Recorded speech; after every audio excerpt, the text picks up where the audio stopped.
Hey, welcome back to the channel, friends. I thought I would just do a quick video update. It's been a long time since I posted, I think almost a year and a half. And I just wanted to give an update on what I'm going to be doing with this channel and what I'm not going to be doing with this channel. So, uh, previously I've done a lot of different kinds of videos here. Some of it's been more general, like computer science related, and some of it's been game development specific, a lot of Unity related stuff, and then just kind of a mix of other things.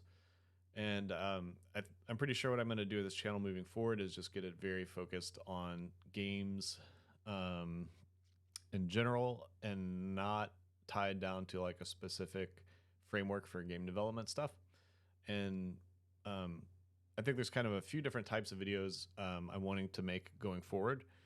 One of those is just going to be about like game concepts, so things like um, different art styles, doing pixel art, covering different like systems that you need in games, but not necessarily like a specific implementation in language or framework. And then I would also like to do videos just going into games, playing games, and kind of commenting on like what I think is working well and what isn't working well, what I like, what I don't like, um, and picking apart some of the systems in the games and also like just art direction and stuff like that. I think those would be fun ones to do. Um, and then ultimately, I would like to, I hope to interview some other indie game developers and just talk to them a bit about like their journey and their workflows and what's working for them and what's not working for them. Um, but I think first I'm going to focus on just getting more regular content up for a bit, and then see what I can work out with people. I have like a list of people I'd be interested in talking with for sure. Um, but yeah, obviously that'll require some scheduling and stuff like that. Um, but yeah, just I'd be curious too to know in the comments, like, of those types of videos, if there's specific ones that you would be interested in seeing more of. And um, I apologize, I know some of the more popular videos I have are on doing things in Unity, but I just haven't touched it for probably 2 years at this point, and I really don't know where it is. And I have tried to update some of my older projects to the latest versions of Unity, and the times that I've done it, it's just kind of been a disaster. Like, it either hasn't worked, or it's been incredibly slow, or if I could get it to convert, like, stuff which is broken and I didn't know why. And one of the reasons that um, I'm gonna stop making Unity videos is because of that. And I think also there's just a lot of options now for which engine you want to use. And for myself, the games that I make are kind of simple 2D games. So a lot of the time in these bigger frameworks, I'm mostly trying to get them out of my way so I can just do what I want to do. And I gave myself a challenge about 2 years ago to start just trying to build a game in C++ directly, and use um, kind of minimal libraries. So I'm using SDL, which is a library for handling some of the audio and graphics rendering and stuff like that. But it works across platform. But that's kind of the extent of what I'm using. And I gave myself, I can't remember, I think it was somewhere around 100 hours to just try to put like a rough demo together. And I felt pretty good about how far I got with it. I was able to get sound working, text rendering working, various sizes. I was able to make like kind of 3D isometric maps that had area and depth, and yeah, just kind of do all the basic stuff. Have audio, and have it all work at a smooth frame rate. And even on some of the maps, I think I scaled them up to like 500 by 500 by 5 tiles, and there was like really no noticeable performance difference on those. So I feel pretty good with that kind of setup. I'm going to kind of be able to do whatever I want to do for 2D games. and not really have to be too stressed out about the performance aspects. Um, and just conceptually, it makes everything easier because like all you're doing is rendering essentially just arrays of data, and saving arrays of data, um, and it's just very straightforward programming. And yeah, I mean, maybe I'll get into that in some of the future videos and show exactly what I'm talking about. I could show you a quick example that I think I've posted a couple quick demos of this previously. Um, but yeah, I can pull up this game. I'm not going to play the audio because I keep having trouble with it getting mixed with not being able to control the mix. So it's just like playing over me.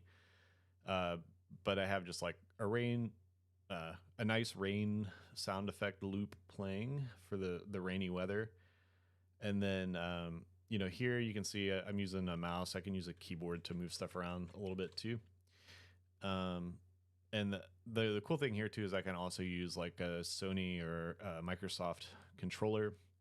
I'm having to do some work to normalize them because they do behave differently, but normalizing them isn't too big of a deal so that they kind of respond the same way. And then, uh, like I mentioned, I could easily scale this out to hundreds of tiles in either direction, and it behaves just fine. And then I can move the map around, and then I can also switch over to editing. So I could pick a tile down here, and I can choose what layer I want to draw on. Right now, I'm kind of in this top layer, which I've reserved for like decorations, but I could go down and easily like make this all green, and then go back up or go down further and make that all green. Let's do this so you can actually see it. But yeah, I mean, and that was all pretty straightforward to do. The hardest thing with this setup was pretty much just handling the translation from kind of a 2D vertical horizontal grid to this skewed isometric grid, because you have to. It's not just rendering the map; it's like knowing when you click here that which tile in the kind of 2 or 3D representation you're in. So some stuff like that was a little bit tricky, but I don't even actually know if I'm going to go with an isometric view game. And then yeah, if I like, as I mentioned, I could save these.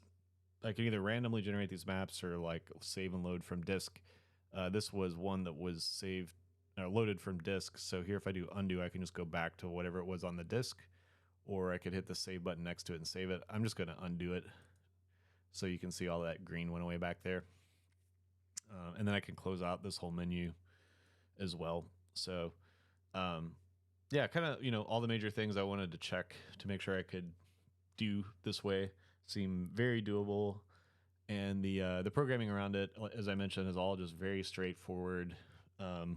You know, uh, Working with multi-dimensional arrays and doing some conversions on like, if this tile is really like, if you think about like a checkerboard, this would be like the top left tile, like figuring out how to render that and then render the next set of tiles.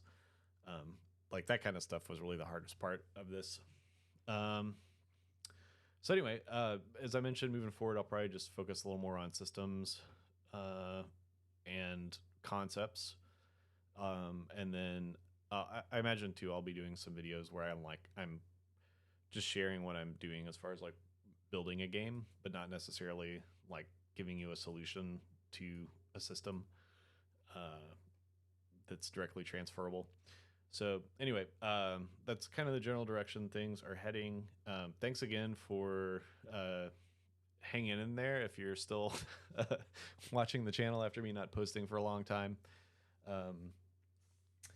I think this is a good direction, but just based off of views on videos, the ones that are the most popular with people are definitely the 2D,